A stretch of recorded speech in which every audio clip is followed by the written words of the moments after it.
Obviously, North Korea is a big problem, and we will deal with that very strongly. 우리는 미국과 그 주정 세력들이 핵위협과 공갈이 계속되는 한 핵무력을 중추로 하는 자위적 국방력과 선제 공격 능력을 계속 강화해 나갈 것입니다.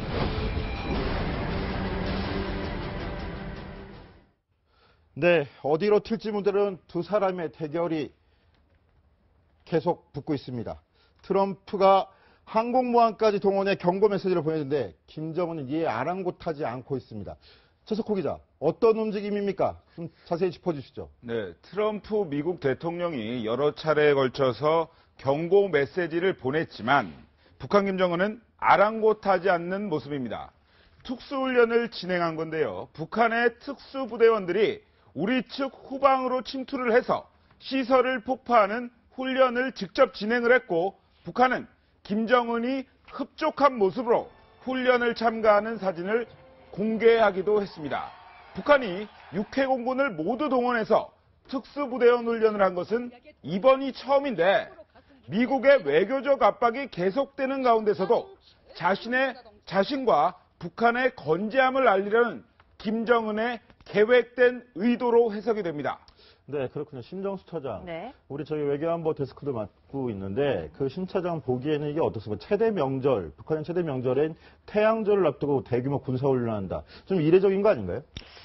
제가 보기에는 어쨌든 이번 특수훈련을 최근에 찍은 것 같지는 않고요. 정보당국에 조금 취재를 해봤더니 한 2주 전쯤에 이미 찍어서 내보내는 화면이다. 다시 말해서 해놓고서 그렇습니다. 김정은이 지금 미국에서 지금 트럼프가 시리아 공습하는 것들을 지금 보고 있고요. 막 아프가니스탄도 오늘 추가로 공습을 했다고 하는데 이런 것들을 보면서 또 내일 칼빈 스노가 부산에 입항을 하는데요.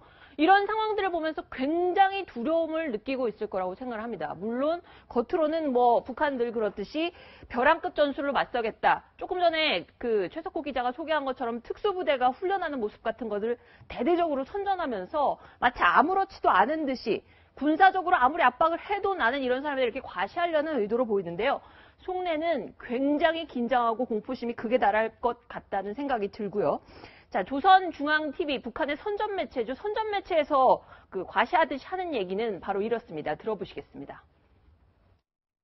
전투원들이 저조공 강화를 정말 잘한다고 담대한 배짱꾼들이라고 환하게 웃으시면서 전투원들은 남반부의 산발을 주름 잡으며 내달리는 맹호를 방불케 한다고 기쁨이 넘쳐 말씀하셨습니다. 저 과정에서 김정은은 한국을 직접 언급하기도 했습니다.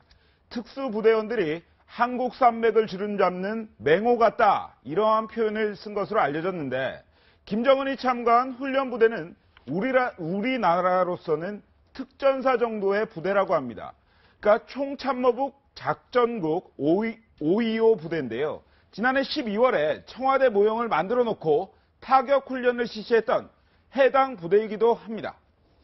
네, 저것이 의도하지 않았던 대한민국을 겨냥하고 있고 또 미국이 트럼프 정부가 북한에 계속 경고를 하고 있는 상황에서 벌어지고 있는 일이어서 좀 긴장감이 높아지고 있는데요. 이현수 기자. 네. 근데 가장 우리가 관심을 갖고 가장 핵심인 사항은 북한이 다시 핵 도발을 할 것이냐 안 할 것이냐 아닙니까? 핵 도발을 할 것 같습니까? 안 할 것 같습니까? 내일 이제 태양절을 앞두고 있는 만큼 6차 핵실험을 감행할 것이냐가 사실 가장 주목되는 포인트인데요. 38로스라고 북한 전문 매체가 있습니다. 지금 화면에 보이는 북한의 그 위성 사진인데요. 풍계리 핵실험장의 위성 사진을 분석한 결과 지금 북한 핵실험장의 상태를 장전돼 있고 거총 이 상태라고 표현을 했습니다. 이 말은 사실상 총을 쏘는 것만 남아있다라는 표현인데 핵실험을 바로 할 수 있을 정도로 준비가 돼 있다는 설명입니다. 그럼 오히려 내일 태양절을 앞두고 사실상 예사로 넘길 수 없는 사안인데 이런 가운데 또 한성열 북한 외무성 부상이 오늘 평양에서 AP통신과 인터뷰를 했습니다. 그리고 여기서 미국이 도발을 선택한다면 우리도 가만히 있지 않겠다 이렇게 의지를 드러냈는데요. 한번 목소리 들어보시죠. 지금 트럼프 행정부의 이 대조선 정책은 역대 그 행정부들의 대조선 정책에 비해 볼 때도 더 악랄하고 더 호전적인 것으로 이렇게 보입니다. 트럼프가 우리가 문제를 일으킨다, 뭐 이렇게 표현한 것 같은데 지금 문제를 일으키고 만들고 하는 거는 미국이지 우리가 아닙니다. 핵 시험에 대해서 말한다면 그것은 우리 최고 지도부에서 결심할 문제입니다. 최고 지도부에서 결심하는 때, 또 결심하는 장소에서 핵시험이 있게 될 것입니다. 지금 이렇게 긴장된 상황에 그리고 북한의 외무성 부상이 또 긴급 인터뷰까지 해서 이런 발언을 하고 있는 것, 그만큼 또 위기감이 있다는 걸 텐데요. 또 그만큼 불안한 건 김정은의 성격 탓도 있는 것 같습니다. 특히 김정은의 성격을 김정일의 전속 요리사였죠. 요리사였던 인사가 했던 말을 보면, 제가 이름을 말해보겠습니다. 후지모토 겐지죠. 후지모토 겐지가 한 말을 보면 이제 미국에 미사일을 왜 쐈느냐라고 했을 때 미국과 전쟁을 할 생각은 없다. 그러나 울컥해서 자꾸 생트집을 잡으니까 울컥해서 미사일을 발사했다. 약간 충동적이고 어디로 튈지 모르는 좀 김정은의 그런 성격들 때문에 이런 긴장감이 높아질 때 사실상 핵실험을 하는 건 도박에 가까운 건데 이런 결정을 순간적인 판단 착오로 또 내릴 수도 있다. 이런 우려도 나오고 있습니다. 네, 북한이 갖고 있는 가장 불안한 불안정성은 지금 이현수 기자가 지적한 대로 바로 김정은이겠죠. 자, 최석호 기자, 어저께 이런 불안정성을 보여주는 해프닝이 있었다는데 외신 기자들을 잔뜩 불러놓고 빅 이벤트가 있다. 그리고 결국 데리고 간 곳이 여명거리 준공식이었다는 건가요? 한마디로 말씀드리면 빅 이벤트 이퀄 자기 자랑이었습니다. 북한이 어제 빅 이벤트를 한다면서 외신 기자 200여 명을 초청을 했는데요. 미사일 발사나 핵실험을 할 것이다. 이러한 관측이 나온 게 사실입니다. 하지만 북한이 말한 빅 이벤트는 예상과는 전혀 다른 평양 여명거리 준공식이었습니다. 미국을 중심으로 언급되는 대북 제재가 우리에게는 소용이 없다. 즉 대북 제재 무용론을 선전하기 위한 행사였던 것으로 해석이 되는데요. 외신 기자들도 황당하다는 반응을 보였습니다. 현재 평양에는 15일 김일성의 생일인 태양절을 앞두고 외신 기자들이 입국해 있는 상황입니다. 한마디로 제가 정리를 해보자면 북한이 전 세계의 여명거리 선제를 통해서 북한은 건재하다 이런 것을 알리기 위해서 하나의 빅 이벤트를 말을 하면서 이벤트를 만든 겁니다. 결국 200여 명의 외신 기자들이 북한에게 농락당한 그러한 상황이 됐습니다. 네, 특히 이번에 농락당하긴 했지만 이번에 공개된 여명거리에도 관심이 쏟아지고 있는데요. 한마디로 말해서 북한의 최첨단 미니 신도시라고 할 수 있습니다. 박봉주 북한 내각 총리 등 정권 실세 등이 대거 참석을 해서 이 여명거리가 얼마나 중요하게 보고 있는지 상당히 힘을 실었는데요.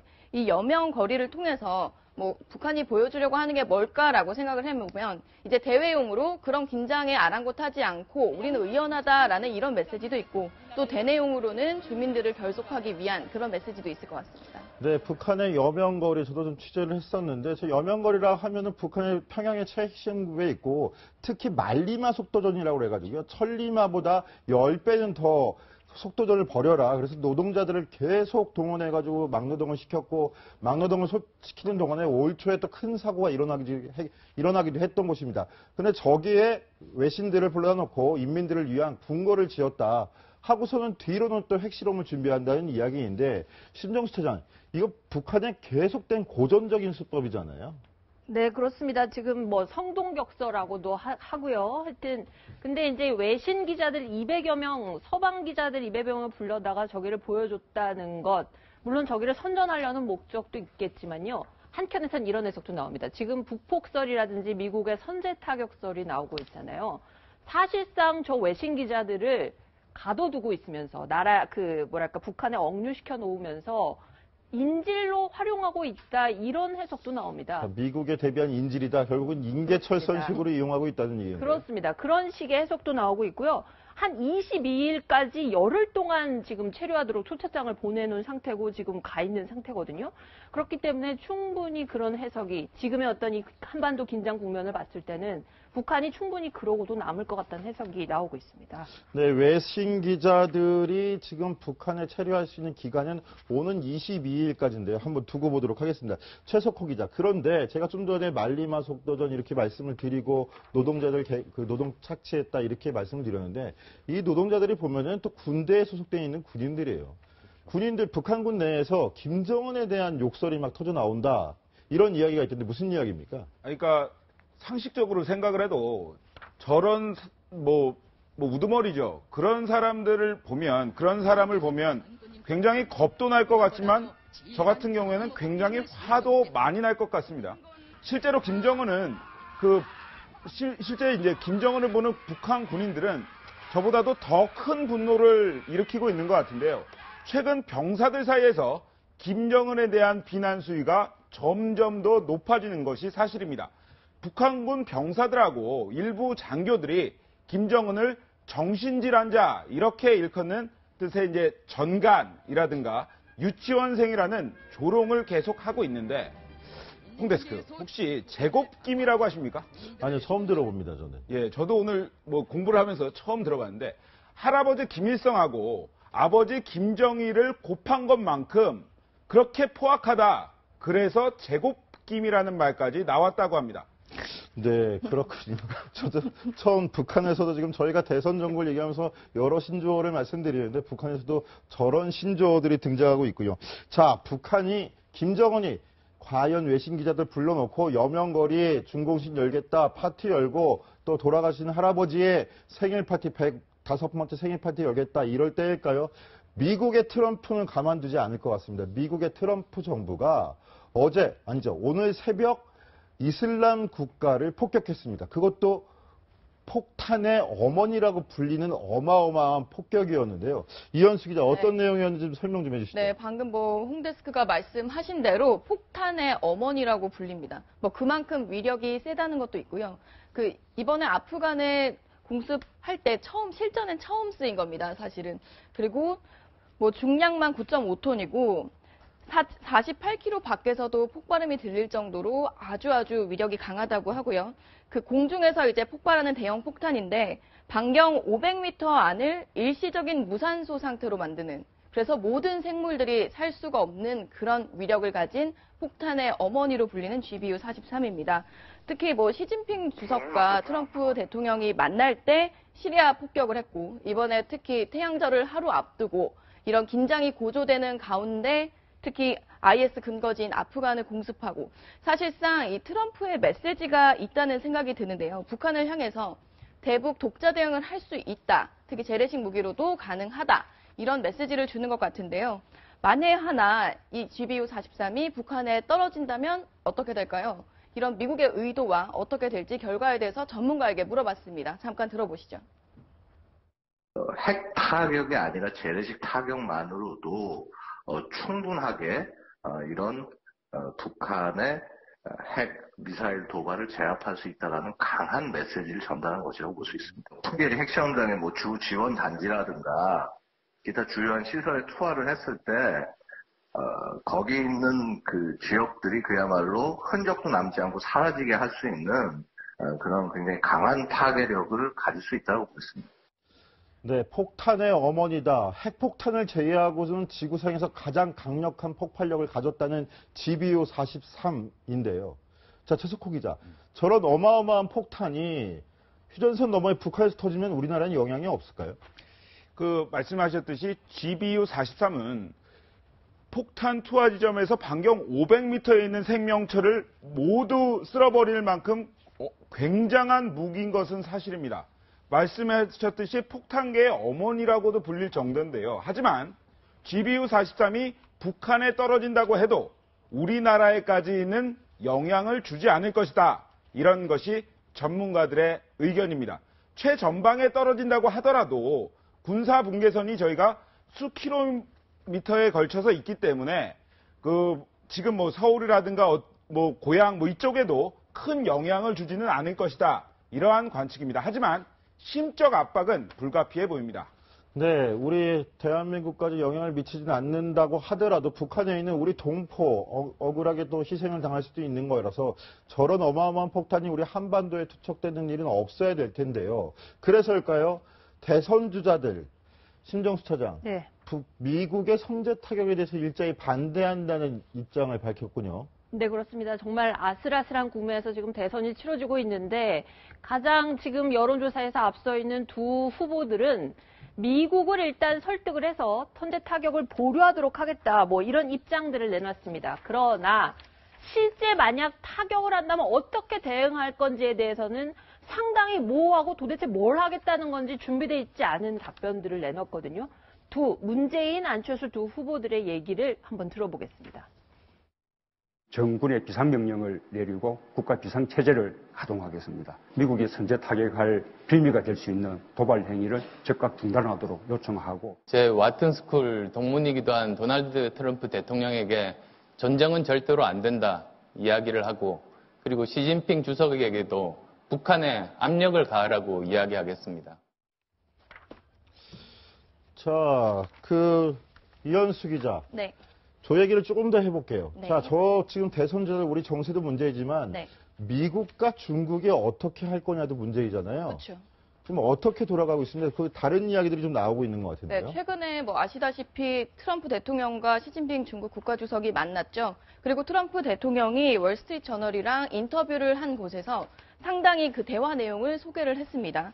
나도 시진핑 주석에게 이런 이야기를 했다면서, 나도 지금 같은 중국의 무역 적자가 계속되길 원치 않는다. 그러나 당신은 무역에 대한 딜을 원하지 않느냐. 그러니 북한 문제를 해결해라. 사실상 트럼프 대통령과 시진핑 주석 사이에 뭔가 빅딜이 오간 듯한 이런 발언을 트럼프 대통령이 직접 언론 인터뷰에서 밝힌 건데요. 그리고 나서 이제 전화 회담도 했다고 하고, 그 후에 나온 트럼프 대통령의 발언도 또 관심입니다. 트럼프 대통령이 북한은 문제긴 한데 그 문제는 처리될 거다, 이렇게 발언을 했습니다. 사실상 양측의 두 국가의 빅딜로 북한 문제가 해결될 수 있음을 나타낸 걸로 보이는데요. 그러나 사실 국내에서는 이 두 국가 강대국의 싸움에 우리만 이 긴장감이 커지고 정말 고래 싸움에 새우등 터지는 거 아니냐, 이런 반응도 나오고 있습니다.